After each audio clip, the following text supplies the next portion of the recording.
মাগরিবের ফরজ নামাজের পরে একটি দোয়া পড়ুন এবং ফলাফল নিজ চোখে দেখুন। কোনো ব্যক্তি যদি মাগরিবের ফরজ নামাজের পরে এই ছোট্ট দোয়াটা পড়তে পারে, আল্লাহ পাক রব্বুল আলামিন ওই বান্দাকে বিপদ আপদ থেকে হেফাজত করবেন। শুধু তাই নয়, আল্লাহ পাক রব্বুল আলামিন তার উপরে 10টি নেকি আল্লাহ পাক রব্বুল আলামিন তার আমলনামায় দিয়ে দিবেন। আল্লাহ পাক রব্বুল আলামিন তার 10টি গুনাহ মাফ করে দিবেন। আল্লাহ পাক রব্বুল আলামিন তার 10টি মর্যাদা বুলন্দ করে দিবেন। আল্লাহ পাক রব্বুল আলামিন তাকে প্রটেক্ট ফ্রম অল অ্যাক্সিডেন্ট, সকল বিপদ আপদ থেকে, বালা মুসিবত থেকে হেফাজত করবেন। বড় বড় রোগ থেকে আল্লাহ পাক রব্বুল আলামিন ওই দিন তাকে হেফাজত করবেন। আল্লাহ পাক রব্বুল আলামিন অ্যাক্সিডেন্ট থেকে তাকে হেফাজত করবেন।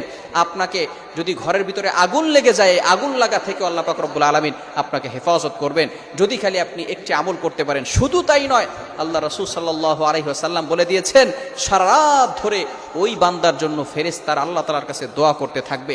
শুধু তাই নয়, 4 জন গোলাম আজাদ